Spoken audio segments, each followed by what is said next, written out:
Hi everybody, this is the Baseball Head, the amazing, spectacular, terrific, the great one, the People's Champion. Your host, the Hut, and welcome back to the Baseball Hut. And hopefully you like this video and hit that subscribe button. So we're going to talk about a lot. One thing in particular, that's the Mets pitching, which has actually been very good to start this season. In the first 15 games, the Mets have the lowest ERA in the National League. It's really good. That's something to really be hang your hat on. Obviously, coming into the season, these guys were unheralded. A lot of these guys have been pitchers that have been on other teams. As obviously, Luis Severino was with the Yankees his whole career. Sean Manaea with the A's, the Padres. He started with the Royals.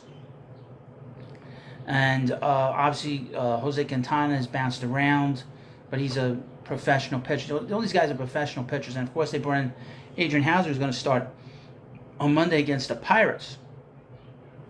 Jose Butto, who had been a prospect in the Mets farm system, and he was a guy that the Mets had signed him out of Venezuela for $5,000, which is nothing. When you consider guys like Francisco Alvarez was signed for over $2 million, or Ahmed Rosario signed for a big contract, or Giovanni Rodriguez, who they signed this past January for a massive signing bonus. He got nothing. And Jose Butto has a great slider. We've seen it. It's what's great about baseball is that you can find a good pitcher anywhere, and it doesn't matter who says, "Oh well, the Mets don't have an elite. They don't have an elite farm system to produce pitchers." Well, you can get a great pitcher out of nowhere. Jacob deGrom is an example of that. R.A. Dickey is an example. Now, R.A. Dickey, I would mention, bounced around until he mastered the knuckleball, but Jacob deGrom, when he came up to the major leagues, was considered a middle reliever, and he became the best pitcher in baseball. So a lot of times they don't take into account what's inside the player, and when they get to the big leagues, do they throw harder? Do they feel more competitive? We saw that with Matt Harvey. Matt Harvey, for example, was a guy that was considered a middle rotation guy. Then he got here. He was throwing harder than the reports were saying, and he became an ace. And he was a big reason, obviously, that the Mets went to the World Series in 2015.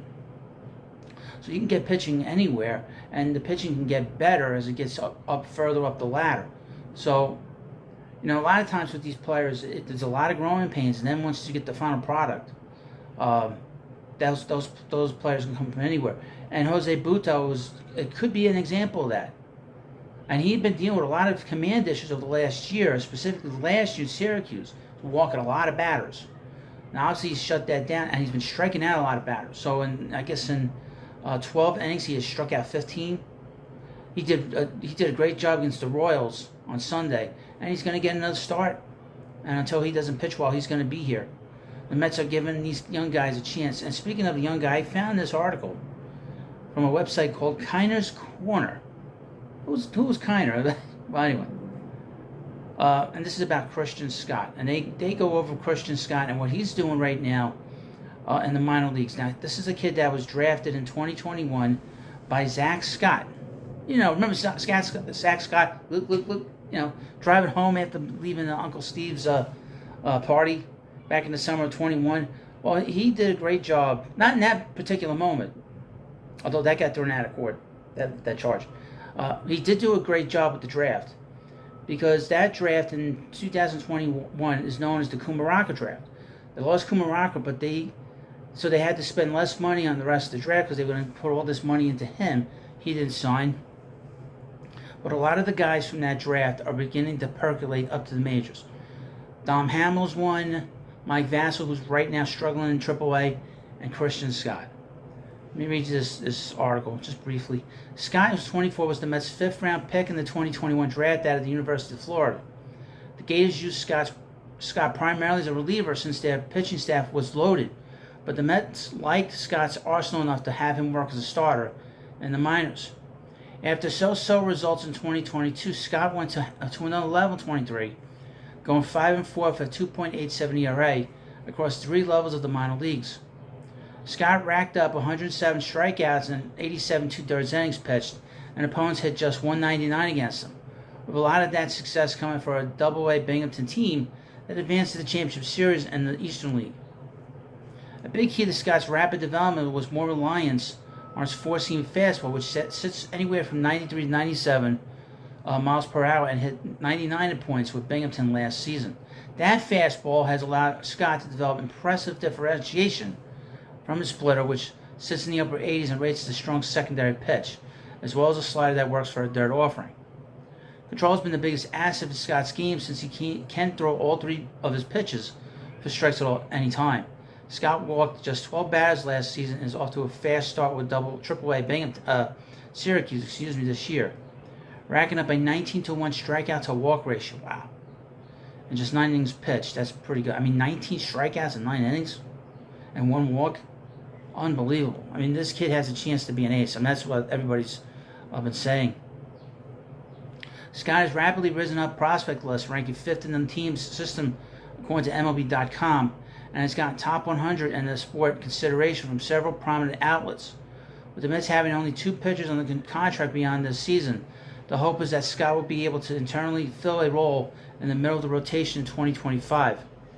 As Scott continues to dominate AAA competition, however, he can make an appearance in the big leagues as soon as June, since the Mets have the ability to move a guy like Adrian House to the bullpen as a long arm.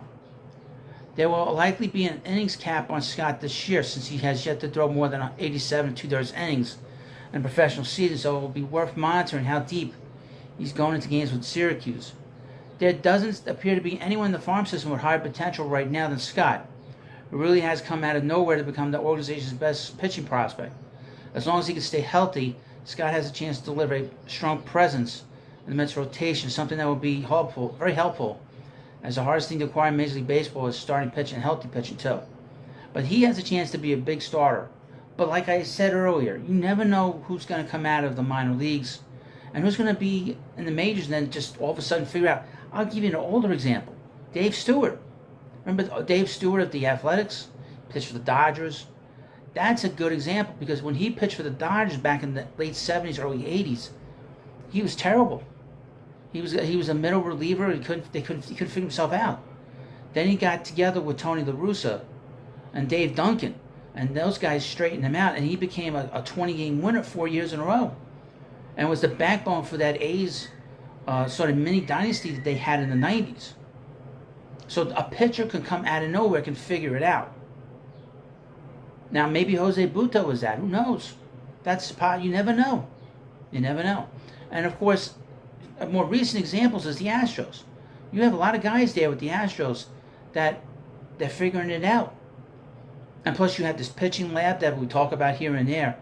But now you have, and of course, with the Mets, Steve, Cohen is not going to be stopped, by spending money on a pitching lab or some kind of machine to teach these guys proper mechanics.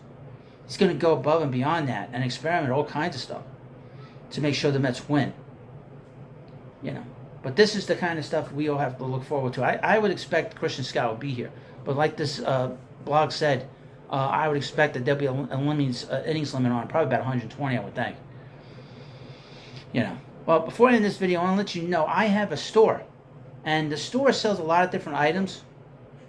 And one of the items that's been selling really well, a lot of people click on it, a lot of people have been buying it. I keep forgetting to mention that I have a store. People love looking at the mugs that I have, these coffee tea mugs. People really enjoy buying them. So please go into the store and check it out. I also have memberships on this channel.